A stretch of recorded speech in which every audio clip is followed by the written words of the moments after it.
Hello, everybody. Matt Odegaard here. Welcome back to Church Public. I would like to wish a happy Father's Day, a happy Father's Day weekend to each and every father out there. Thank you so much for your contribution. We need you, and we love you, and we thank you for all that you give to our families.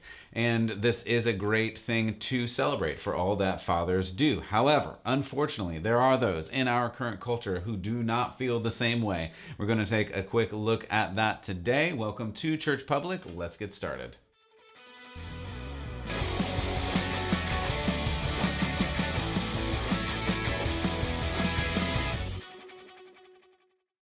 Well, again, welcome back to Church Public. Thank you so much for tuning in. I certainly appreciate it. It helps me and my family that you support, that you share, that you like. If you haven't already, you can check us out on churchpublic.com. You can go to Apple Music and Google and Spotify and anywhere else that podcasts are found. You can sign up, subscribe, like, give a review there.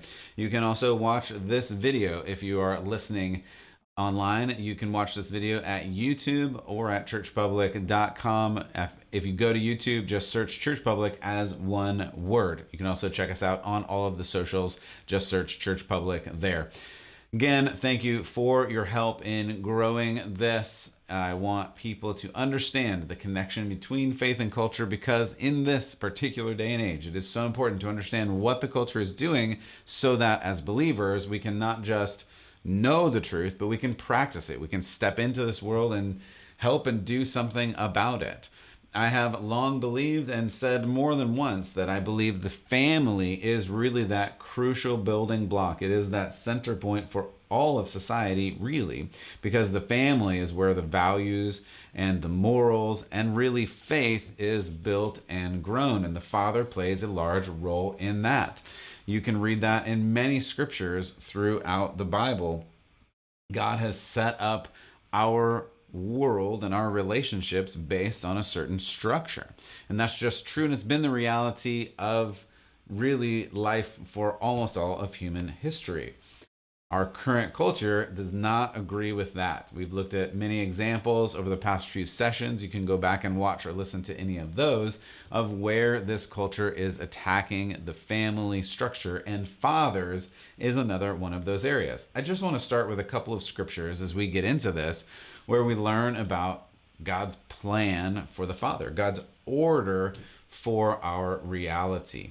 The first one I want to look at briefly is just out of the story of Abraham. If you don't know, Abraham is considered the father of nations by both the Jewish people and us Christians, because he began following God. And there's such great stories that you can go read about in the first book of the Bible, in Genesis, about his story and the way that he was faithful. And even Paul says his faith was attributed to him as righteousness. He was faithful even back then, and that led to greatness. And even as part of his story, he was to be the father of nations. And that is an important part of God's kingdom as we're talking about this, as we're talking about fatherhood. So Abraham is the father figure, and God chose him to be this. And the fact that God chose him to be this gives us a great example of that too. So I'm not going to read much of this story. Really, I'm only going to read probably one verse out of this. So you're going to have to go back and read the story of Abraham if you're looking for something to read this Father's Day weekend. That would be a good one. He is a great example of a father. Some crazy stories in there, some infertility. For those of you struggling, there's some great hope through that and just God's provision. There's some crazy worship moments. There's some following God in faith moments. And there's even some, I'll just say, sacrifice through worship moments. And I won't give the story away. Most of you know the story already. But in the sense that after you follow God and when you are faithful to him, he will provide, often not in a way that you think he will. But this verse that I just want to read today is Genesis 18:19, God saying, "For I have chosen him so that he will direct his children and his household after him, to keep the way of the Lord by doing what is right, by doing what is just, so that the Lord will bring about for Abraham what he has promised." I just love this verse because it not only gives this promise of God that he has promised to take care of Abraham, provide for Abraham, but it also sets up this order, and it spells that out, that Abraham is supposed to lead his family, direct his children to follow God and follow the way of the Lord. And that's really good. I'll read a couple of more. And let's just look at Ephesians 5. The husband is the head of the wife, as Christ is the head of the church, his body, of which he is the Savior. Husbands, love your wives, just as Christ loved the church and gave himself up for her. This is perhaps a hotly contested verse. Some people don't like this and feel that it undermines women. I actually think the opposite, because when Paul says, love your wives as Christ loved the church and gave himself up for her, what he's saying essentially is, Jesus died for you and your sins. Husband, you should love your wife so much that you're willing to do everything short of and maybe up until dying for her. And that is quite a sacrificial love, which is different than a lot of the marriage relationships that we see. This verse is important, though, for fathers because it points to the fact that as the man leads the family, he's supposed to sacrifice. He's supposed to lead. He's supposed to get in there and be part of it and sacrifice and give of himself sacrificially to the family. That is not sitting on the couch and watching the game after work every day, or just sitting there and drinking and checking out of the family and being a passive observer of your family. That is the opposite of what this is talking about. So fathers, husbands, we have a role to play, and it's a very important role to play. And if you believe this and you live up to this challenge, this is incredibly hard. This is not just sitting around and letting someone wait on you hand and feet. No. This is the opposite. This is serving until you bleed and giving everything that you have to your wife and your family, just as Christ has given everything up for us. So that is a high calling, a high responsibility to be a husband, and an even higher calling, a high responsibility to be a father, because now you are not just in charge of one relationship. You're in charge of all the people in your family, and if you have a kid or more than one kid, that's a lot going on. I tend to refer to my family sometimes as a circus because we're going in a lot of different directions. We have a lot of plates and rings in different aspects of our lives, and it's hard to keep track of everything that's going on, but it's a great challenge, and I love being part of it. So the other thing that I want to hone in on as we get to some of the culture and some of what the world is doing is just that this culture, this world, is led by the devil. And we don't talk about that very often, and we can't attribute every bad thing to the devil. That is true. However, there is a devil. There is a force of darkness in this world that has the goal of disrupting your relationship with God. And a big part of this society, and again, as I believe, this society is built on the foundational blocks of the family structure, because that's where you grow your morals, you grow your values, you grow your faith in God, as well as other educational pieces. To disrupt that for the devil is a huge win, a huge win. So that's going to be a big part of his campaign against you and against your family if you have one in that sense. And regardless, you are, again, I know there's lots of different circumstances, and I can feel empathetic for those circumstances if you don't have kids or other circumstances, but you've been in some kind of family. That's just the reality of it, and you play a role, and you need to play a role in that family, and you need to lean in as much as you can in whatever role that you currently play. Even if you're not a biological father, there may be someone that you can mentor, disciple, and help, and that is an important thing too. But I do want to specifically talk about fathers today because, of course, we are coming up into Father's Day weekend right now. And even if you're watching this after Father's Day, every day is Father's Day as far as I'm concerned. You don't get a break from being a father. You don't get to check out. You don't get to call it quits. I mean, of course, take a break, take a nap every once in a while. My family laughs at me because I tend to go far and fast and do everything that I can. And so when I do sit down, sometimes my body just says it's nap time. And I don't really plan it, but apparently whenever I sit down, I take a nap. It's not on purpose. It just, when I stop, I stop. And when I go, I go. That's just how I am. That's how I was made. So they laugh at me. It is what it is. At any rate, back to fathers, because this culture is against fathers in a big, big way. So let's talk about some of that. There have been many articles that have come out in just the past year or few years where people on the left are specifically saying, we don't need fathers. Why would we ever need fathers? We can take care of all of this ourselves. And I don't know whether that's mothers saying that or other people. There are some references to it takes a village, so let's get rid of the fathers because we don't need them anyway. But here's just some examples of some articles. The Atlantic said, are fathers necessary? This was an article. Their byline is, a paternal contribution may not be as essential as we think. That's a great statement, right? Love that. New York Times had an article that said, what are fathers for? ? In an age where more and more mothers are sole or primary breadwinners, do fathers bring anything unique to the table?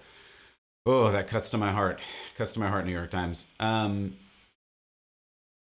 gonna try not to editorialize all of these. I'm gonna read through them, then we'll talk about it. Okay. So then there was a person who was following up with this article. A person named Hannah Rosen authored another article or book called "The End of Men and Rise of Women." Sorry, I should read it the way that it's written because it makes sense. The End of Men, and the Rise of Women. In other words, implicating that men are over. So here we go, women. Anyway, they said, quote, I'm not sure whether a child needs a father. Sophisticated studies on single motherhood show that the circumstances surrounding each family, such as poverty, instability, can be rough on children, but not that single motherhood itself is an issue. And then this person, Rosen, goes on to say, quote, from my own experience, in my own decade or so of mother experience and intuition, the answer to what children need seems fairly obvious. This is continuing the quote. At least one loving adult who is stable, reliable presence, a few more loving adults hopefully thrown into the mix, and enough resources not to be constantly struggling. Beyond that, I leave the question of what comprises a family up to the ever-evolving American imagination. End quote. Sorry, I don't know what to say to that. Again, I'm trying not to editorialize all of these comments because I have a lot of thoughts about each of them. But I'll just say one thing about the question of what comprises a family to the ever-evolving American imagination. In other words, translation as far as I understand it, just go ahead and make up whatever family structure you want because there's no prescribed family structure. It can be whatever you want, like this throuple of guys that we saw where there's 3 guys adopting children in the relationship, where there's polygamy. Anyway, I'm not going to get into all that again. I got into that before, but I'm sorry, it's mind-blowing. It's mind-blowing to me that you can just make up whatever kind of family you want. I guess I disagree with that. That's my stance. I'll move on with a couple more articles, and then we'll talk about these. Huffington Post says, here's an article, fathers are not needed. The byline and a quote from this is, fatherhood, in particular, often arrives unexpectedly, even to those who have planned for it with their significant other. I'm just going to, again, it's hard for me not to interrupt this, but fatherhood arrives unexpectedly? I mean, I don't even know what to say. Science? Like, anyway, you can figure that out and have that birds and bees conversation. All right, continuing on the quote. You may be asking, why the traumatic reaction to a predetermined choice? I'd respond, this is their quote. I'd respond with the question, how can one prepare for an experience so uniquely personal in nature? Literally, I don't even know what to say about that. This is me talking now. When you do certain actions, you can become a father, and then you become a father. And it is personal, but it's personal and it's unique in that every child is unique. Yes. It is not unique in that every father has become a father and every family is a family. I mean, that's, again, happened since the dawn of humanity and the first family. And these are strange things. All right, no more editorials. One more article here. Huffington Post again. Jeremy Davies, the head of communications for the Fatherhood Institute. This should be good, right? Article: 3 reasons why Father's Day should be abolished. First of all, again, I can't stop talking about these things. I don't understand how the head of the Fatherhood Institute can say Father's Day should be abolished, but we're just going to leave that aside for now and read some of these quotes. So here's a quote from that article. The last thing dads need, therefore, is less time being hands-on parents. If dads were given a day off on work for Father's Day, it might be worth celebrating. Him implicating, this is me talking now, him implicating that since Father's Day is Sunday, it really has no value, because if you got, he goes on to say, I'll read the rest of this quote. He says, quote, if you're an employer who wants to keep your workforce happy, let your dads go home early on Friday or give them a day off on Mother's Day. Otherwise, let's see Father's Day for what it is, a wasted opportunity, end quote. A wasted opportunity. I mean, again, so his only point is the only value that Father's Day could possibly have is if you were at work and you get like Friday off. Then Father's Day would have value. It's such a low view. Again, it just kind of irks me a little bit that this person works for some fatherhood institute, and I didn't really look up the Fatherhood Institute. Ultimately, I don't really care, because these ideas all come from somewhere that is not helpful to us. But it is important to understand this is the cultural context that we see almost across the board from a more than liberal and absolutely leftist perspective, that the father is useless in society. But I do want to address this particular quote, that like how low and sad a view of father is if the only thing you're good for is to get a day off. The father should be celebrated. I mean, there may even be a commandment in this old book of ours that happens to say something like honor father and mother. I may be remembering that a little bit fuzzy, but I'm probably not. So, it hurts my heart a little bit to just feel that the only thing a father could be good for was getting a day off, and the rest of the time, since it's Sunday, the father already is there taking a nap or whatever. Again, I have been known to take a nap or two. That's fine. But the rest of the time, you work hard, you play with your kids hard. You got to be involved, and you got to do the best you can as a father, because your time as a father is short in those formative years. And then once you're past the formative years, 18 plus, your role as father shifts a little bit, which also is important. But what I want to continue to talk about is a little bit of the cultural perspective, because that's what we need to know. We need to understand if a father is only valuable for a day off here and there, then why are people without a father struggling in this society? And make no mistake, this is statistical now, right? This is the science, or whatever you want to call it. People who don't have a father struggle in this society. It is proven. It's not even in controversy as far as studies go. Like in every instance, it's numerically shown that, like, here's just a few things. Children without a father are 4 times more likely to live in poverty. They're 15 times more likely to commit suicide. They're 32 times more likely to run away. If they don't have a father, they're 20 times more likely to have behavioral issues, 14 times more likely to commit rape. They're 9 times more likely to drop out of high school, and 20 times more likely to end up in prison.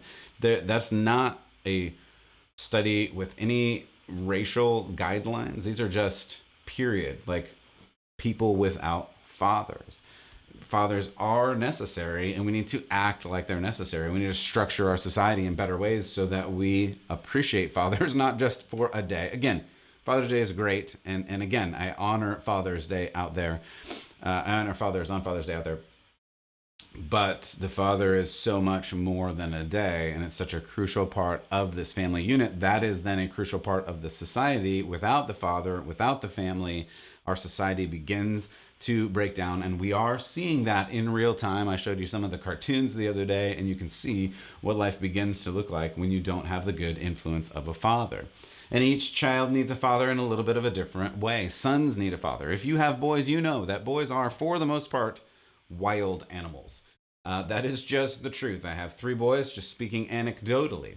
They most often would rather run and hit and punch and kick and wrestle before they would talk or speak about anything that is going on. If you have boys, know boys, been in classroom with boys, you know that's true. That's just true. Again, very generalizing. I understand that, but as a generality, that's very true. Boys are just wild and they're crazy. And what they need is a father or father figure in their life to be able to help them. My biggest challenge, again, anecdotally, as a father in my life, is to get them to talk before they hit and elbow and wrestle and hopefully not bite and do any of those other things, right?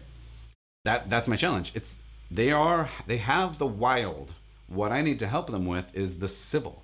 How do you civilize a crazy, wild male human, small human at that, right? That's the role of the father, among many others. But that's just, again, one generality. And by and large, the reason we know this is true as they grow up, by and large, if a boy does not have a father to show them how to be restrained, how to be civil, how to exercise that restraint, then the child, the boy, does not learn how to have restraint. And that is why you see statistically the men in prison for violent crimes almost all grew up without a father. This is a huge, huge deal. And of course, a boy needs his mother. I'm not making the counter argument on that, but a mother cannot model what a man is. That's just, again, when we talk about realities and biology, a mother is not a man. So a mother can do all kinds of things. And if you're a single mother, like, believe me, God bless you. So I'm talking in really big generalities. And again, God is big and God can do all kinds of things and God covers over so much that we don't even understand. But I'm just talking generally and in culture, when culture is so against fathers and so against men being in the household and men having any the good manly traits, right? Chivalry and respect and honor. The culture is so against all of this, and we need to, as fathers, both teach this and live up to this. It's not just to be forceful. It's not just to be authoritarian. That is not good and that does not help. You have to first go to your father, find out who you are supposed to be, follow God with all your heart and soul and mind, and then go into your house and into your family and help them, especially your sons, know how to do the same. Daughters also need a father. Daughters need a father to show them what a man is supposed to be. This is very, very important because without this, without knowing what a man is supposed to be, the daughter may inevitably choose a man who does not treat her well because she does not know how a man is supposed to treat her. This is a huge problem in our society. And unfortunately, you see that women, again, super generality. So forgive me for stating it this way, but there's no other way to state it. Sometimes then grow to choose continuously the wrong type of guy. You hear this, right? They're choosing the bad boy over and over and over again. And this, of course, has consequences emotionally in relationships, and even sometimes physically and sexually, in choosing men that are not good for them because they don't have a good model of what a good man is supposed to be. Fathers are really important to boys. They are really important to girls. But this culture is trying to get rid of fathers. The left is trying to get rid of fathers because, this is just a little backstory, if this culture, if the left acknowledges how bad the consequence of missing fathers is to boys, to girls, to families, it breaks down these critical arguments. It breaks down this first argument that poverty causes all crime. If you can't say that finances cause all of the crime, then you can't say the government should come in and fix all the finances. And I'm not saying that finances don't play any part in crime, but it seems, again, statistically, that fatherlessness, not having a father, has a more direct correlation to higher crime. It's just statistically true. And the second is that racism causes more crime. This is a critical argument that the left puts out. Again, I'm not saying that there are not racist people out there. Of course there are, because we are all broken and we are capable of terrible things. But again, same issue. If you can't say that argument, then the government can't come in like they're doing now and saying that we need to impose things upon you to stop you generally from being racist. And again, I'm not saying that we shouldn't have legislation. And in fact, again, point to me a legislation on the books, a law on the books that is a racist law. And there just aren't any right now.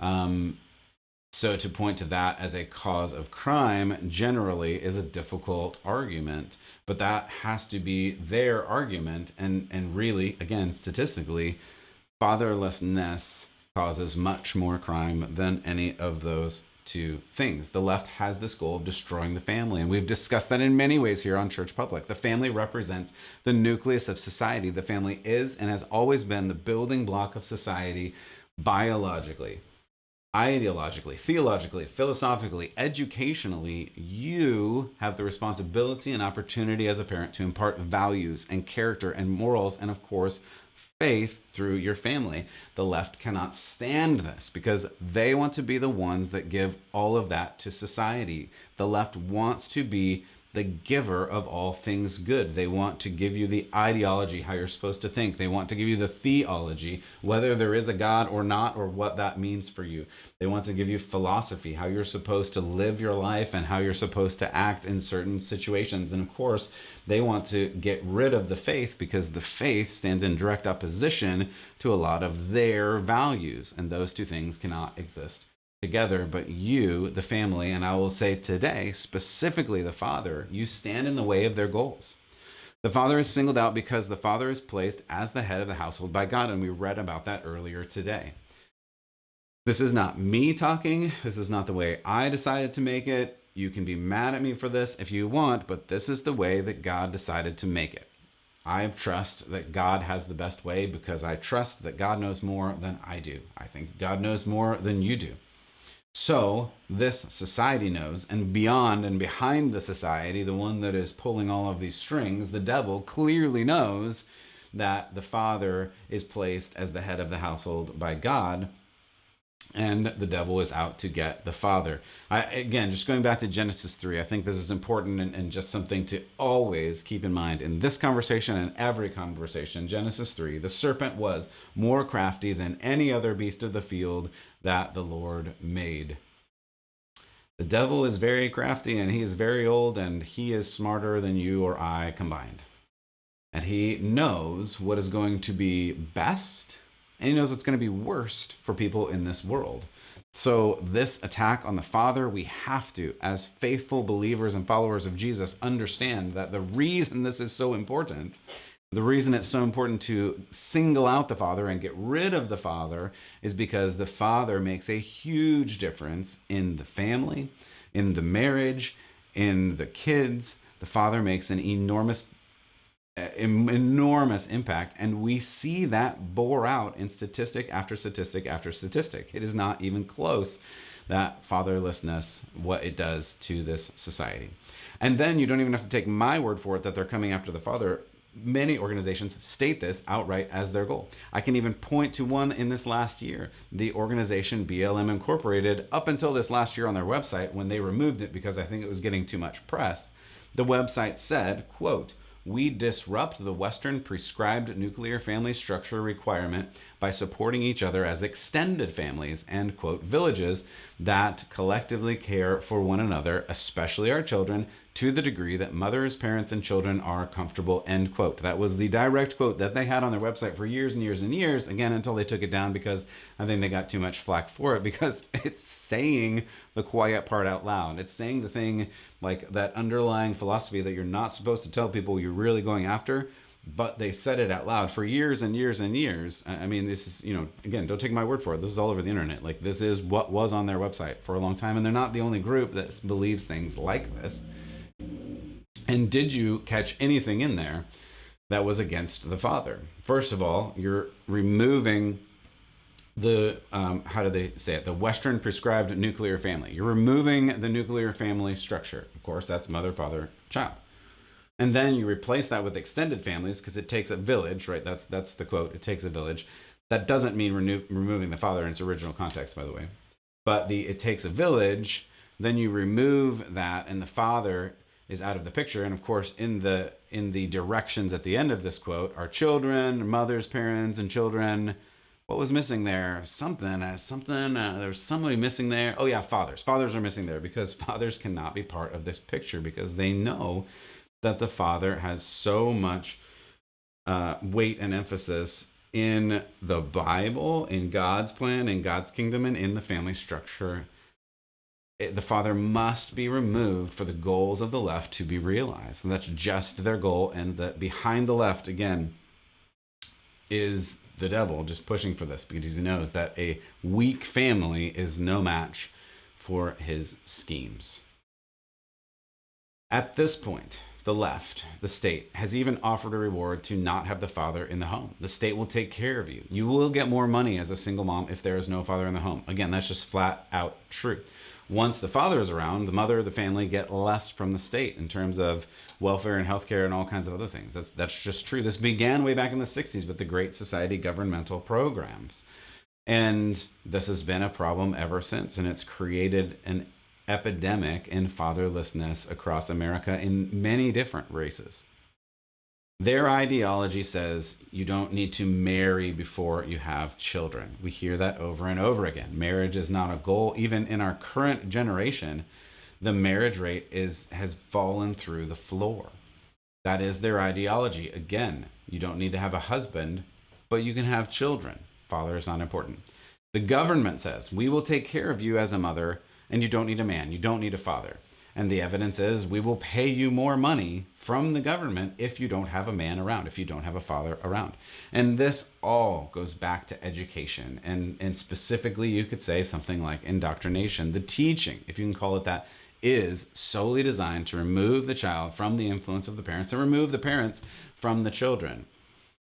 And I'll just give one more example. If you, as the parent in a normal public school, you are asked more and more, and you may or may not even realize this, and you may or may not be, you may have been acting too busy to even see this. And I understand that because, again, I have lots of kids and it's busy. But they ask you not to help in certain areas now, and they ask you not to check in. Even over this last year in Zoom calls and Zoom classes, there were many documented cases of the teacher saying, parent, you need to leave the room, or telling the kids, don't have your parent in the room. Why? Because the teachers don't want the parents involved in the education. The teachers, the unions, the state does not want you, the parents, and especially the father, pouring values and morals and faith into the children, because that goes against their goals. What do we do? Fathers, first, thank you.